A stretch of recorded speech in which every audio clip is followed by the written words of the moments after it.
प्रणाम भक्तजनों। जय श्री राम, जय श्री हनुमान, जय माता रानी।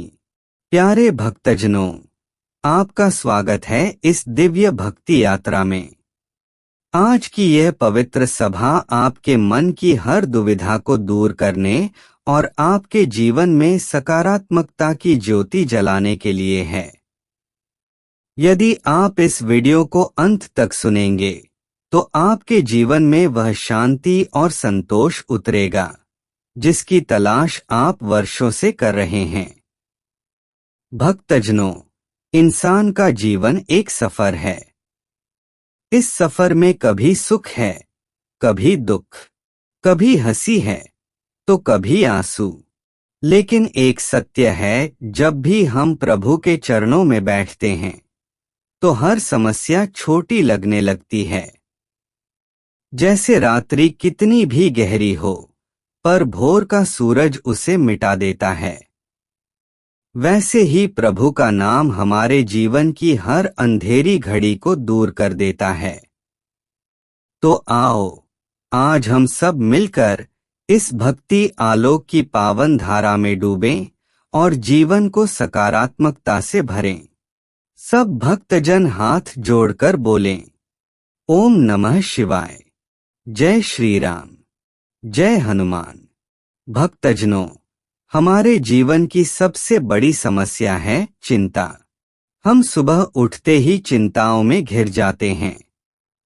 आज का दिन कैसा होगा, काम बनेगा या बिगड़ेगा, बच्चे सफल होंगे या नहीं, भविष्य सुरक्षित है या नहीं।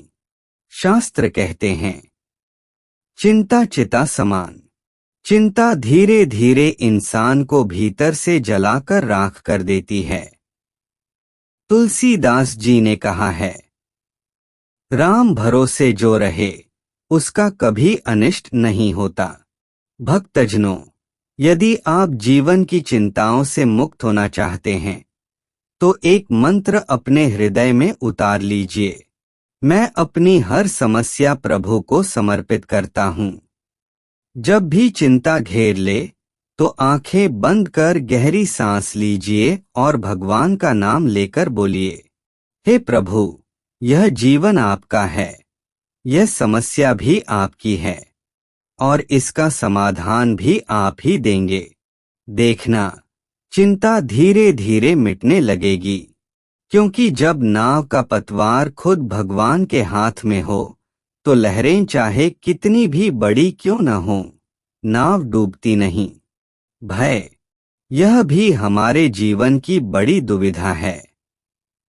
कभी असफलता का भय, कभी बीमारी का भय, कभी भविष्य का भय। लेकिन भक्तजनों, याद रखिए, जब हनुमान जी ने समुद्र लांघा तो उनके मन में केवल प्रभु का नाम था। जब माता दुर्गा ने महिषासुर का वध किया तो उनके भीतर केवल शक्ति और विश्वास था। आप भी अपने जीवन से भय को निकाल दीजिए। हर सुबह उठकर 11 बार यह मंत्र बोलिए, ओम नमः शिवाय, मैं निर्भय हूँ, प्रभु मेरे साथ हैं। भक्तजनों, भय वही होता है जहाँ विश्वास कमजोर होता है। लेकिन जब हमें यह भरोसा हो जाए कि हर पल प्रभु हमारे साथ हैं तो फिर भय का कोई स्थान ही नहीं बचता। याद रखिए, भय भागेगा जब विश्वास जागेगा। कभी कभी भक्तजन, हम मेहनत तो करते हैं लेकिन परिणाम वैसा नहीं मिलता। मन टूट जाता है और हम सोचते हैं, शायद मैं ही निकम्मा हूं। लेकिन भक्तों, असफलता का अर्थ यह नहीं कि आप हार गए। असफलता तो केवल यह संकेत है कि सफलता के मार्ग पर एक और प्रयास करना है। भगवान कृष्ण ने गीता में कहा है, कर्म करो, फल की चिंता मत करो। आपका हर प्रयास प्रभु की नजर में जाता है। हो सकता है कि अभी सफलता न मिले, लेकिन वह आपको बड़ी सफलता के लिए तैयार कर रहा है। याद रखिए, हर असफलता सफलता की ओर उठाया गया एक कदम है। इसलिए कभी निराश मत होइए। भक्ति और विश्वास के साथ कर्म करते रहिए, सफलता निश्चित है। परिवार में मतभेद होना स्वाभाविक है। कभी भाई बहन में मनमुटाव, कभी पति पत्नी में तकरार, कभी माता पिता और बच्चों के बीच दूरी। लेकिन भक्तजनों, परिवार वह बंधन है जो ईश्वर ने हमें दिया है। इसलिए रिश्तों को तोड़ने की जगह जोड़ने का प्रयास कीजिए। हर दिन घर में भगवान का नाम लीजिए, एक साथ आरती कीजिए, भोजन से पहले प्रभु को धन्यवाद दीजिए। आप देखेंगे कि धीरे धीरे घर का वातावरण बदलने लगेगा। माँ लक्ष्मी वहीं वास करती हैं, जहाँ प्रेम और भक्ति का दीप जलता है। इसलिए परिवार में प्रेम और श्रद्धा का वातावरण बनाएं। याद रखिए, परिवार ही सबसे बड़ी संपत्ति है। भक्तजनों, मन चंचल है, कभी खुश होता है, कभी दुखी, कभी उत्साहित होता है, कभी निराश। मन को स्थिर करने का सबसे अच्छा उपाय है ध्यान और नाम जप। हनुमान जी का नाम लेने से संकट दूर हो जाता है। राम नाम जपने से मन में शांति उतरती है। माँ दुर्गा का स्मरण करने से आत्मविश्वास बढ़ता है। जब भी आपका मन अशांत हो तो आंखें बंद करके 3 बार गहरी सांस लें और बोलें, हे प्रभु, मैं आपको समर्पित हूँ। भक्तों, आप देखेंगे कि मन का बोझ हल्का होने लगेगा, क्योंकि मन की अशांति का समाधान केवल प्रभु का स्मरण है। भविष्य, जिसकी चिंता हर इंसान करता है। लेकिन भक्तजनों, क्या आपने कभी सोचा है कि कल किसने देखा है? जो आज है वही सबसे बड़ा सत्य है। भगवान ही भविष्य के निर्माता हैं। जब हम आज का वर्तमान प्रभु को समर्पित करते हैं तो भविष्य अपने आप उज्जवल हो जाता है। गीता में भगवान कृष्ण ने कहा है, तुम्हारा अधिकार केवल कर्म करने में है, फल देने वाला मैं हूं। तो फिर हम क्यों कल की चिंता करें? आज भक्ति और विश्वास के साथ कर्म कीजिए, कल अपने आप सुंदर होगा। याद रखिए, हरि इच्छा वही परम इच्छा। प्रिय भक्तजनों, हमारी यह भक्ति यात्रा अब अपने अंतिम पड़ाव की ओर बढ़ रही है। परंतु समापन का अर्थ अंत नहीं होता, बल्कि यह तो एक नई शुरुआत है।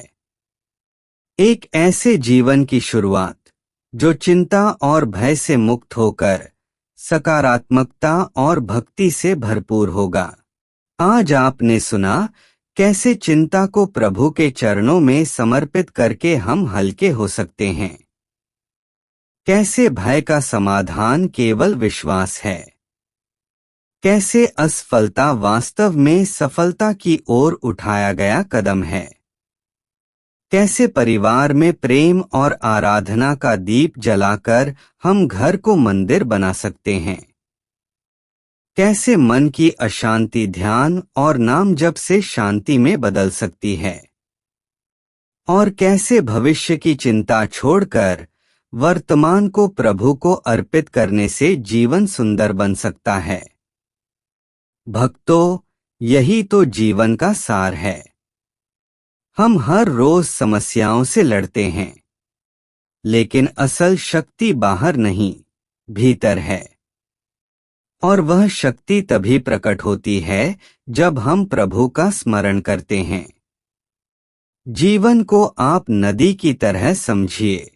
नदी का पानी बहता है, कभी शांत, कभी उग्र, कभी कलकल ध्वनि करता हुआ, तो कभी गहरे सागर में मिल जाने को आतुर। ऐसा ही हमारा जीवन है। कभी सुख, कभी दुख, कभी सफलता, कभी असफलता। कभी परिवार का स्नेह, कभी अकेलेपन का दर्द। लेकिन भक्तजनों, जो नदी अंततः सागर में मिल जाती है, उसका उद्देश्य पूरा हो जाता है। वैसे ही हमारा जीवन भी तब पूर्ण होता है जब हम अपने अस्तित्व को प्रभु में मिला देते हैं। आज इस पवित्र क्षण में मैं आप सब भक्तजनों से निवेदन करता हूं कि एक छोटा सा संकल्प लें। मैं अपने जीवन की हर दुविधा प्रभु को समर्पित करूंगा। मैं चिंता नहीं करूंगा, भय नहीं पालूंगा, असफलता से हार नहीं मानूंगा। अपने परिवार में प्रेम और भक्ति का दीप जलाऊंगा। मन की अशांति को ध्यान और नाम जप से शांत करूंगा और भविष्य की चिंता छोड़कर वर्तमान में जीऊंगा। जब आप यह संकल्प लेंगे तो देखना आपके जीवन में धीरे धीरे चमत्कार होने लगेंगे। भक्तों, भक्ति केवल मंदिर में जाकर दिया जलाने का नाम नहीं है। भक्ति तो हर उस क्षण का नाम है जब आप दिल से प्रभु को याद करते हैं। जब कोई माँ अपने बच्चे को प्यार से देखती है, वह भी भक्ति है। जब कोई पिता अपने परिवार के लिए निस्वार्थ भाव से मेहनत करता है, वह भी भक्ति है। जब कोई इंसान किसी दुखी की मदद करता है, वह भी भक्ति है। यानी भक्ति का अर्थ है निस्वार्थ प्रेम और समर्पण, और यही भक्ति हमारे जीवन को दिव्यता से भर देती है। भक्तजनों, क्या आपने कभी गौर किया है, जब कोई समस्या हमारे जीवन में आती है तो अचानक कोई रास्ता निकल आता है। जब लगता है कि सब खत्म हो गया, तब कहीं से उम्मीद की किरण जग जाती है। यह सब क्या है? यह केवल और केवल प्रभु की कृपा है। हमारी नजर केवल संकट पर जाती है, परंतु प्रभु की कृपा पर नहीं। आज से यह दृष्टि बदल लीजिए। हर घटना को प्रभु की लीला समझकर स्वीकार कीजिए, क्योंकि हर घटना, हर परिस्थिति आपको आगे बढ़ाने के लिए आती है। प्रिय भक्तजनों, जीवन में सबसे महत्वपूर्ण है सकारात्मक सोच। जो इंसान हर परिस्थिति में सकारात्मक रहता है, उसे कभी हार नहीं होती। रामायण में आप सबने सुना होगा, हनुमान जी जब लंका जाने के लिए समुद्र के किनारे पहुंचे तो सामने विशाल सागर था, चारों ओर केवल पानी ही पानी। लेकिन क्या उन्होंने सोचा कि यह असंभव है? नहीं, उन्होंने केवल एक बार सोचा, राम कार्य सफल करना है, और उसी विश्वास से उन्होंने समुद्र लांघ दिया। भक्तों, यही सकारात्मकता है। यदि हम भी अपने जीवन में हर संकट को यह सोचकर स्वीकार करें कि यह मुझे और मजबूत बनाएगा, तो कोई भी बाधा हमें रोक नहीं सकती। भक्तजनों, जब हम अकेले भक्ति करते हैं तो शांति मिलती है, लेकिन जब पूरा परिवार मिलकर भक्ति करता है तो घर मंदिर बन जाता है, और जब समाज मिलकर भक्ति करता है तो वह राष्ट्र मंदिर बन जाता है। इसलिए घर में रोज भगवान का नाम लें, सुबह शाम आरती करें, बच्चों को छोटी छोटी कहानियों के माध्यम से भक्ति सिखाएं। आप देखेंगे कि घर का माहौल बदल जाएगा। प्रिय भक्तजनों, आज इस 1 घंटे की यात्रा में हमने जीवन की हर दुविधा का समाधान पाया। आपका मन हल्का हुआ होगा, चिंता और भय कम हुए होंगे। आपको अपने जीवन के लिए नई दिशा मिली होगी। अब इस समापन क्षण में मैं आप सबसे यही कहना चाहता हूँ, प्रभु पर भरोसा रखिए। जो आपके भाग्य में है वह आपको अवश्य मिलेगा, और जो नहीं है वह लाख प्रयास करने पर भी नहीं मिलेगा। इसलिए ईमानदारी से कर्म कीजिए और परिणाम प्रभु को सौंप दीजिए। हर सुबह उठकर भगवान को धन्यवाद दीजिए। हर रात सोने से पहले भगवान को प्रणाम कीजिए। याद रखिए, और जीवन का हर श्वास प्रभु की देन है। भक्तजनों, यदि यह भक्ति यात्रा आपके मन को छू पाई है, यदि आपके हृदय में शांति और सकारात्मकता का अनुभव हुआ है, तो इसे और भी लोगों तक पहुंचाइए। हमारा उद्देश्य है हर घर में भक्ति का आलोक जगाना। इसलिए यदि आपने अभी तक भक्ति आलोक परिवार से नहीं जुड़ा है, तो चैनल को सब्सक्राइब करें, इस वीडियो को शेयर करें, ताकि अधिक से अधिक लोग प्रभु की भक्ति से जुड़े और अपने जीवन को सुख शांति से भर सकें। अंत में प्रभु से यही प्रार्थना है, हे प्रभु, जो भी भक्त इस वीडियो को सुन रहा है, उसके जीवन से चिंता और भय को दूर कर दीजिए। उसे सकारात्मकता और शांति का आशीर्वाद दीजिए। उसके परिवार को प्रेम और समृद्धि से भर दीजिए और उसके मन को सदा आपके चरणों से जोड़कर रखिए। सब भक्तजन मिलकर बोलें, जय श्री राम, जय हनुमान, जय माता दी।